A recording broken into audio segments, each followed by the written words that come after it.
पौराणिक कथाओं में आज हम जानेंगे वह 8 महापुरुष जो अमर हैं, यानी कि अष्ट चिरंजीवी। इनके बारे में जानने से पहले चैनल को सब्सक्राइब कर दें, लाइक और शेयर करें। लोग समझते हैं कि अमर का अर्थ होता है जो कभी ना मरे, किंतु वास्तव में ऐसा नहीं है। पुराणों में वर्णित अमर व्यक्तियों के विषय में कुछ लोगों में मतभेद है। कई लोग मानते हैं कि वे 7 हैं जिन्हें सप्त चिरंजीवी कहा जाता है, तो कुछ लोग मानते हैं कि ये 8 हैं जिन्हें कि अष्ट चिरंजीवी कहा जाता है। इसमें भी कुछ जो हैं युगांत जीवी हैं, यानी कि जो वर्तमान चतुर्युग के कलयुग के अंत तक जीवित रहेंगे, और कुछ इसमें कल्पांत जीवी हैं, अर्थात उनकी आयु जो है इनसे भी अधिक है और वे कल्प के अंत तक जीवित रहेंगे। तो आइए हम इन्हीं अष्ट चिरंजीवियों के बारे में एक एक करके जानते हैं। पहले हैं अश्वत्थामा। इन्हें रुद्र का अंशावतार माना जाता है। ये महिर्षि भरद्वाज के पौत्र और गुरु द्रोण के पुत्र थे। इनकी माता का नाम कृपि था, जो कृपाचार्य की बहन थी। कहा जाता है कि ये अपने मस्तक पर एक दिव्य मणि के साथ ही जन्मे थे। वो मणि इन्हें सदैव निरोगी और शक्तिशाली बनाए रखती थी, और महाभारत में इनकी वीरता के विषय में बहुत विस्तार पूर्वक लिखा गया है। श्री कृष्ण के अतिरिक्त ये एकमात्र ऐसे योद्धा थे जिनके पास नारायणास्त्र था।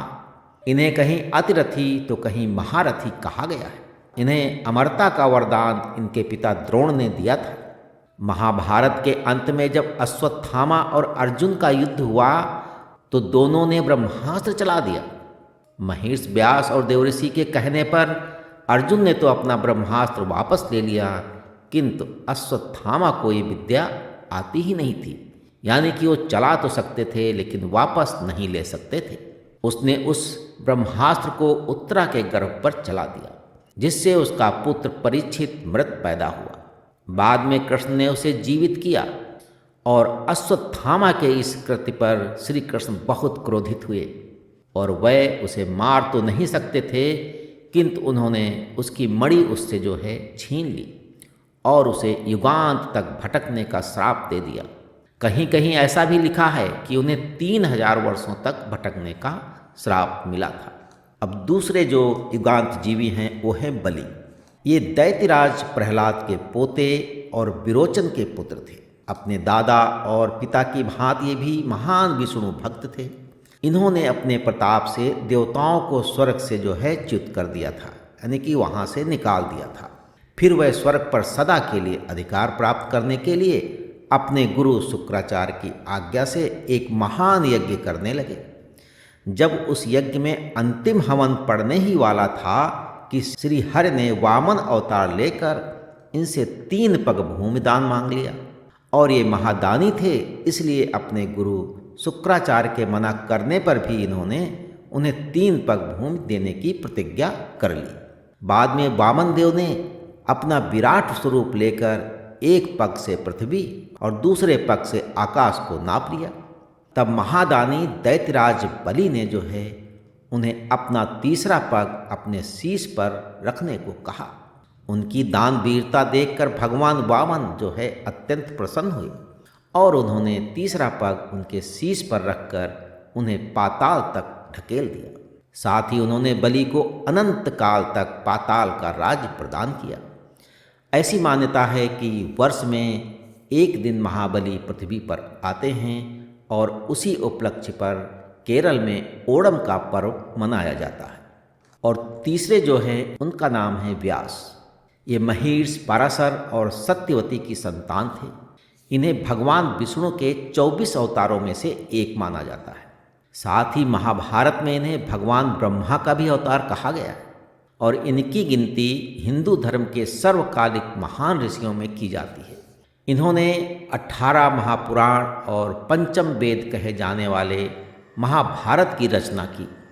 कहते हैं कि महाभारत जैसी उत्कृष्ट रचना देखकर ब्रह्मदेव ने उन्हें अमरता का वरदान दिया था, और उन्होंने ही कुरुवंश की रक्षा की थी, और यही धृतराष्ट्र, पांडु और विदुर के जनक थे। यही नहीं, गांधारी ने भी अपने 100 कौरव इन्हीं की कृपा से प्राप्त किए थे और इन्होंने ही ब्रह्मा द्वारा रचित वेदों का वर्गीकरण किया और इसी कारण इन्हें वेद व्यास के नाम से जाना जाता है।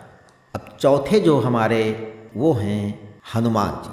पवन देव के औरस पुत्र हनुमान भी रुद्रावतार हैं। श्री राम अवतार को सार्थक बनाने के लिए इन्होंने 24वें कल्प के त्रेता में जन्म लिया था और ये श्री राम के अनन्य भक्त थे। महर्षि वाल्मीकि कृत रामायण इनकी लीलाओं से भरा पड़ा है, ये तो सभी को मालूम है। और पृथ्वी पर इन्होंने वानर राज केसरी और अंजना के पुत्र के रूप में जन्म लिया। बलशाली तो ये थे ही और बचपन में सूर्यदेव को निगलने का प्रयास कर बैठे। उस समय उन्हें बचाने के लिए इंद्र ने इन पर वज्र प्रहार किया, जिससे उनकी ढोड़ी टूट गई और ये हनुमान कहलाए। अनेकों देवों से जो है इन्होंने वरदान प्राप्त किए और अजय हो गए। ये वानर राज सुग्रीव के मंत्री थे और इन्होंने ही श्री राम और सुग्रीव की जो है मित्रता करवाई थी। माता सीता का पता लगाने के लिए इन्होंने एक ही छलांग में 100 योजन समुद्र लांघ लिया और अकेले ही संपूर्ण लंका को जलाकर लौटे। लक्ष्मण के प्राण बचाने के लिए भी इन्होंने पर्वत शिखर को ही उखाड़ लिया था। इन्हें अष्ट सिद्धि और 9 निधि का वरदान प्राप्त है, जिससे इन्हें कोई परास्त नहीं कर सकता। और मनुष्यों, राक्षसों और देवताओं की तो बात ही क्या। श्री राम के अश्वमेध यज्ञ में इन्होंने स्वयं भगवान शंकर के साथ युद्ध कर उन्हें संतुष्ट किया था। श्री राम ने इन्हें कल्प के अंत तक राम कथा के प्रचार का आशीर्वाद दिया था। तो कहते हैं कि कलयुग में गोस्वामी तुलसीदास ने भी बजरंग बली के दर्शन किए थे और उन्हीं की प्रेरणा से उन्होंने श्री रामचरितमानस की रचना की। अब अगले जो चिरंजीवी हैं वो हैं विभीषण। ये महेश विश्वा और कैकसी के पुत्र और महाबली रावण और कुंभकर्ण के छोटे भाई थे। ये भी श्री राम के अनन्य भक्त थे और सदैव उनका ही स्मरण करते रहते थे। ये सचरित्र और निर्मल हृदय थे और इन्होंने सदैव रावण को उचित मार्गदर्शन देने का प्रयास किया। राक्षस कुल से विपरीत स्वभाव के होने के कारण रावण इन्हें अपमानित कर लंका से निष्कासित कर दिया था। बाद में श्री राम की शरण में गए और श्री राम ने इन्हें लंका का राजा घोषित किया। लंका युद्ध में इन्होंने वानर सेना की बड़ी सहायता की थी, जिससे श्री राम ने जो है रावण का वध किया और विभीषण को लंका का राज सौंपा। उन्होंने ही विभीषण को चिरंजीवी होने का वरदान भी दिया। कई स्थानों पर यह भी लिखा गया है कि रावण, कुंभकर्ण और विभीषण की तपस्या से ब्रह्मा जी प्रसन्न हुए तो उन्होंने रावण और कुंभकर्ण को तो अमरता का वरदान नहीं दिया, किंतु विभीषण को प्रभु का सच्चा भक्त जानकर उन्हें चिरंजीवी होने का वरदान दिया। और अगले हैं कृपाचार्य। ये महीर से सरद्वान के पुत्र थे और सरद्वान का तप भंग करने के लिए इंद्र ने जानपदी नामक एक अप्सरा उनके पास भेजी, जिससे उन्हें कृप और कृपी नाम के 2 जुड़वा पुत्र पुत्री प्राप्त हुए। तप भंग होने के कारण सरद्वान ऋषि ने उन दोनों को एक वन में छोड़ दिए। उस वन में महाराज शांतनु ने इन दोनों को प्राप्त किया और इनका पालन पोषण किया। बड़े होने के बाद कृपाचार्य कुरुवंश के कुलगुरु के पद पर आसीन हुए और कृपी का विवाह जो है द्रोणाचार्य से हुआ। कृपाचार्य कौरवों और पांडवों के प्रथम गुरु थे। कहा जाता है कि इन्होंने अपने तप से अमरत्व को प्राप्त किया था। पितामह भीष्म ने इन्हें जो है अतिरथी कह संबोधित किया था। महाभारत युद्ध की समाप्ति पर कौरव सेना के बचे 3 योद्धाओं में से एक थे। अन्य जो 2 थे वो थे अश्वत्थामा और कृतवर्मा। जब युधिष्ठिर राजा बने तो उन्होंने पुनः कृपाचार्य को कुल गुरु के पद पर नियुक्त किया और अगले मनवंतर अर्थात सर्वाण मनु के शासन काल में कृपाचार्य सप्त ऋषियों में से एक हो गए। और अगले हैं परशुराम जी। ये भगवान विष्णु के जो हैं 6ठे अवतार थे और महीर्ष भृगु के कुल में इनका जन्म हुआ था। इनके पिता महीर्ष जमदग्नि और माता रेणुका थी और ये महीर्ष विश्वामित्र के नाती थे। इन्होंने अपने तप से त्रिदेवों को प्रसन्न किया और उनसे कई वरदान प्राप्त किए। महादेव ने इन्हें अपने शिष्य के रूप में स्वीकार किया और सभी प्रकार के दिव्यास्त्र के अतिरिक्त विद्युतभ्य नामक एक विकराल परश भी दिया, जिस कारण ये परशुराम के नाम से प्रसिद्ध हुए।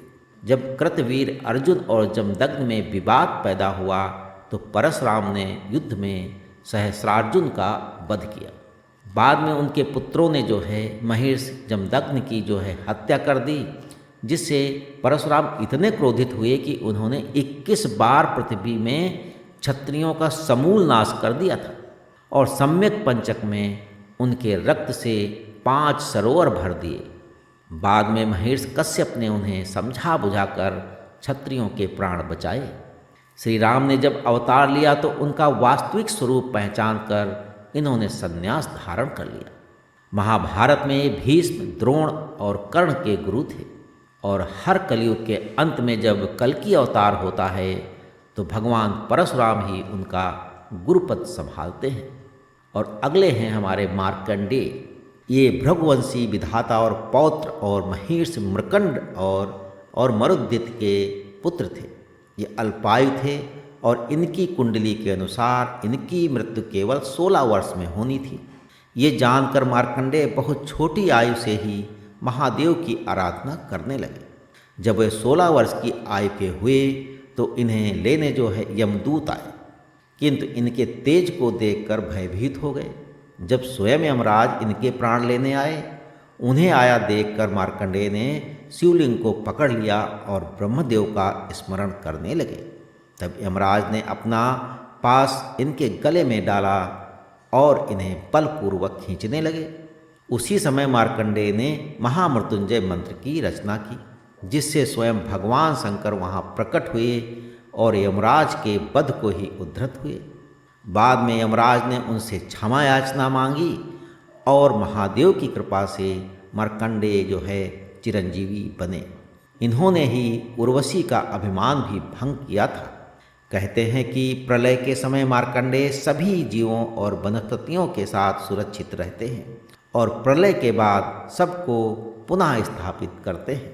इनकी आय बहुत अधिक बताई गई है और इसी कारण लगभग सभी पुराणों में हमें मार्कंडेय उवाच अर्थात मार्कंडेय ने ऐसा कहा है, ये वाक्य अवश्य मिलता है।